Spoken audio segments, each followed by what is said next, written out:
Hello dear friends and students.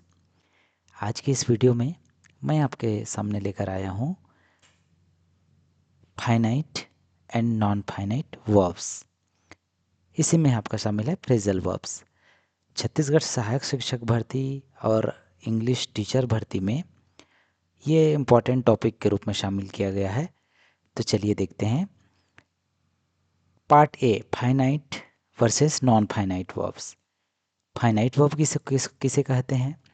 Finite verb जो verb subject के number या फिर पर्सन या फिर टेंस के हिसाब से चेंज होते हैं, ऐसे ये मेन वर्ब होते हैं। तो फाइनाइट वर्ब हैं क्या? जो सब्जेक्ट के नंबर या फिर person, singular number, plural number, first person, second person, third person या फिर प्रेजेंट, पास्ट, फ्यूचर के हिसाब से यदि वह चेंज होता है, जिस वर्ब का फॉर्म चेंज हो जाता है, तो वो क्या है? फाइनाइट वर्ब है। जैसे देखिए example, he goes to school. अब यदि मैं इसको बोलूँ कि मैं स्कूल जाता हूँ तो क्या हो जाएगा? आई गो टू स्कूल। अब ये गोस परिवर्तन हो गया, चेंज हो गया। और यदि मैं बोलूँ कि वह स्कूल गया तो क्या हो जाएगा? फिर गो की जगह वेंट हो जाएगा। यहाँ पर देखिए, दे वेंट टू रायपुर। ये जो गो है अब क्या हो गया? वेंट हो गया। तो ये जो नंबर या फिर सब्जेक्ट के पर्सन के अनुसार जो चेंज होता है, ऐसे वर्ब को हम फाइनाइट वर्ब कहते हैं। इसमें ट्रिक क्या है, कैसे पता चलेगा हमको? ये टेंस टेंस के अकॉर्डिंग यदि आपका सेंटेंस है तो वो उसमें का वर्ब फाइनाइट वर्ब है। देखिए नॉन फाइनाइट वर्ब क्या होता है? नॉन फाइनाइट वर्ब जो वर्ब चेंज नहीं हो सकते, इसका कोई टेंस नहीं होता। ये नाउन, एडजेक्टिव या एडवर्ब का काम करती है। चलिए डिटेल में समझते हैं। मैं आपको दूसरे पेज पर लिए चलता हूँ, एक एक चीज़ आपको समझ में आ जाएगी। देखिए इन्फिनिटिव, नॉन फाइनाइट की एग्जाम्पल्स टाइप्स हैं बहुत सारे। यहाँ पर 5 आपको दिए गए हैं टाइप। इसमें सबसे पहला है इन्फिनिटिव। मैं अपनी स्टोरीज़ वाले सेक्शन में जहाँ कहीं भी ये आता है, मैं स्पेशली हाईलाइट करता हूँ, बताता हूँ कि ये इन्फिनिटिव है। तो टू के साथ वर्ब का बेस फॉर्म यदि कहीं पर लागू होता है तो उसको हम इन्फिनिटिव बोलते हैं। फॉर एग्ज़ाम्पल क्या होगा? I want to teach, to teach. देखिए इसमें टेंस का रूल लागू है क्या? बिल्कुल भी नहीं है। I want to teach. तो ये जो टू के बाद जो वर्ब आता है, इसको हम चेंज नहीं करते हैं। और ये किस तौर पे काम करता है? ये नाउन के तौर पे काम करता है, एडजेक्टिव या फिर एडवर्ब के रोल में काम करता है। चलिए दूसरा देखते हैं friends and dear students, gerund. Gerund है क्या? वर्ब का फर्स्ट फॉर्म प्लस आईएनजी। जैसे एग्जांपल क्या है? Teaching is passion. पढ़ाना क्या है? पैसन है, शौक है, जज्बा है। तो यहाँ पर जो टीचिंग वर्ड है जिसमें आईएनजी लगा हुआ है वर्ब के साथ, ये क्या है? एक नाउन की तरह काम करता है और इसको कहा जाता है जीरंड। देखिए नॉन फाइनाइट वर्ब में तीसरा जो टाइप है इसका, वह है प्रेजेंट पार्टिसिपल। प्रेजेंट पार्टिसिपल देखने में देखिए दोनों एक ही लगते हैं, जीरंड और प्रेजेंट पार्टिसिपल, लेकिन दोनों में बेसिक सा एक अंतर होता है। इसमें भी V1 first form plus ING. जैसे स्लीपिंग चाइल्ड, सोता हुआ बच्चा। लेकिन ये क्या के तौर पे काम करता है? विशेषण, एडजेक्टिव। एडजेक्टिव की तरह काम करता है। जैसे देखिए ये चाइल्ड तो नाउन है, इसकी विशेषता क्या है? सो रहा, सोता हुआ बच्चा। तो ये चाइल्ड की विशेषता बता रहा है, स्लीपिंग, इसलिए एडजेक्टिव के तौर पे काम करता है। और जहाँ एडजेक्टिव के तौर पे काम करता है वहाँ हम उसको प्रेजेंट पार्टिसिपल बोलते हैं। चलिए पास्ट पार्टिसिपल। पास्ट पार्टिसिपल है क्या? ये वर्ब का थर्ड फॉर्म यूज़ होता है। ये सभी किसके टाइप हैं? नॉन फाइनाइट वर्ब के। देखते हैं ब्रोकन चेयर, टूटी हुई कुर्सी। अब ये भी एडजेक्टिव की तरह काम कर रहा है। देखिए ब्रोकन, टूटी हुई कुर्सी। कुर्सी कैसी है? टूटी हुई है, उसकी विशेषता क्या है? टूटी हुई है। तो ये एडजेक्टिव की तरह काम करता है और ये इसको कहा जाता है पास्ट पार्टिसिपल। अब देखते हैं परफेक्ट पार्टिसिपल। परफेक्ट पार्टिसिपल में क्या होता है? हैविंग आएगा प्लस वर्ब का थर्ड फॉर्म आएगा। जैसे having finished the work I went to market, मतलब काम खत्म करने के बाद मैं कहाँ गया? मार्केट गया। तो ये किसकी तरह काम करता है? एडवर्ब, क्रिया विशेषण की तरह काम करता है।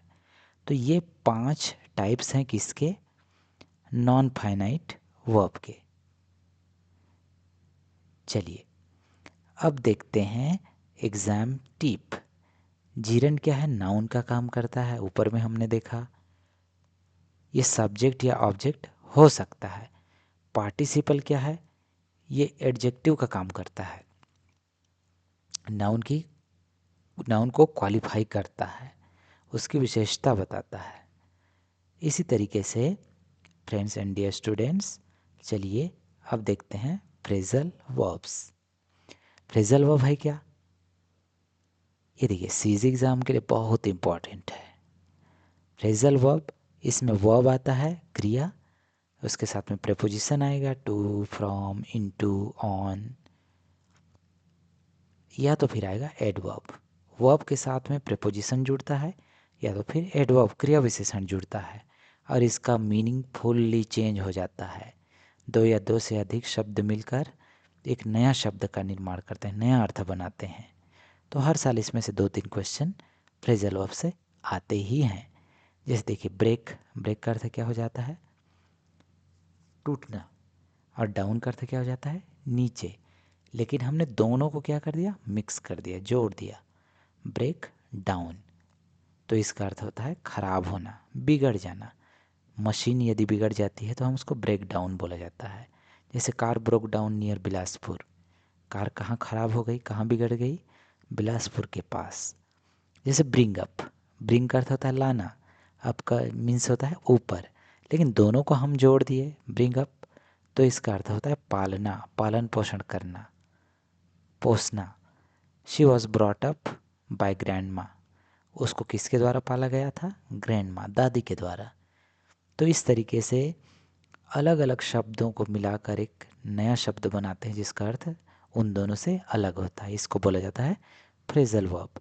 जैसे यहाँ पर देखिए कॉल ऑफ, कॉल का अर्थ अलग है, ऑफ का अर्थ अलग है, लेकिन दोनों मिल गए तो कॉल ऑफ।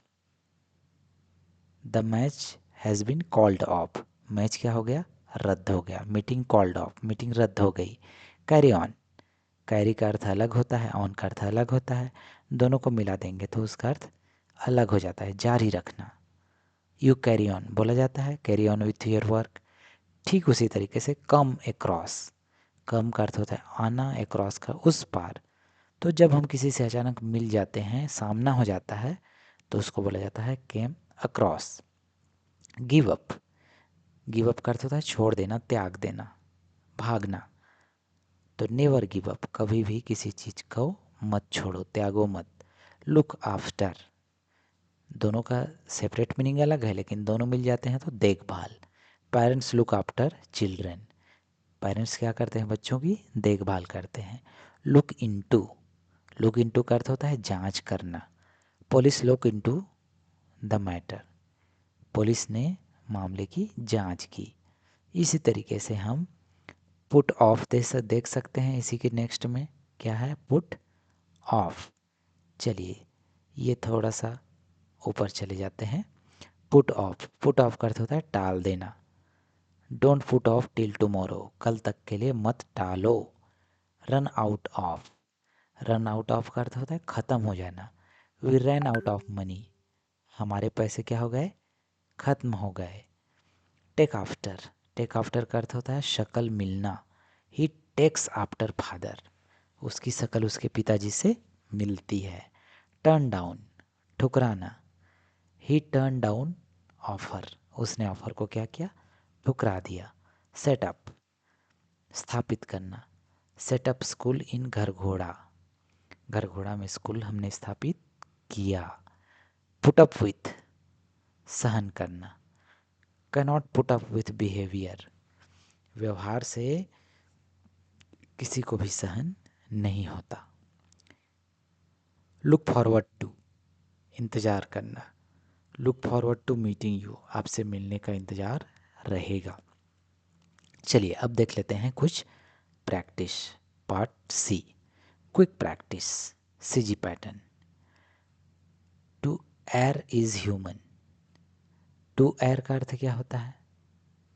अब देखिए इसमें आपको ये बताना है कि ये फाइनाइट वर्ब है कि नॉन फाइनाइट है, और उसमें से इन्फिनेटिव है।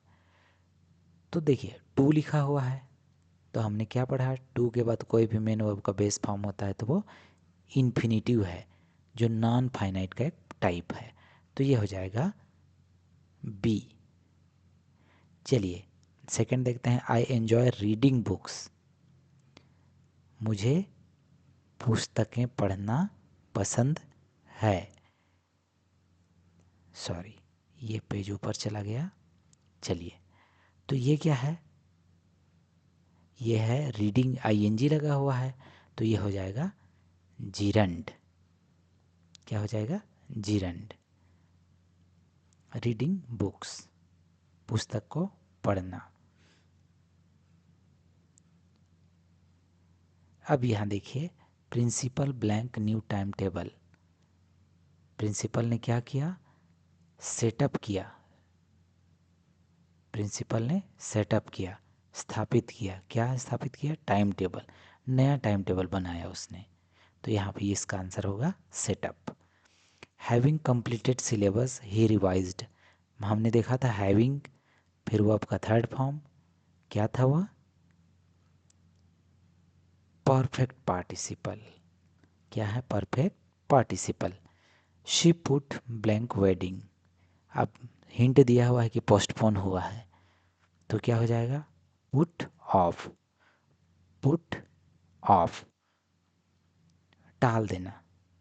तो यहाँ पर आ जाएगा पुट के बाद ऑफ। अप तो नहीं होगा, पुट अप का अर्थ तो सहन करना होता है। तो ये रहा आपके फाइनाइट वर्ब, नॉन फाइनाइट और फ्रेजल। एक प्रैक्टिस इसी तीनों टॉपिक का एक प्रैक्टिस सेट क्वेश्चन पर मैंने वीडियो तैयार किया है, जिसका लिंक मैंने डिस्क्रिप्शन बॉक्स में दे दिया है। आप वहाँ से जाकर इसको देख सकते हैं। तो चलिए इस वीडियो में इतना ही, फिर मिलेंगे एक नई वीडियो के साथ, नई जानकारी के साथ। तब तक के लिए take care, good bye, thank you.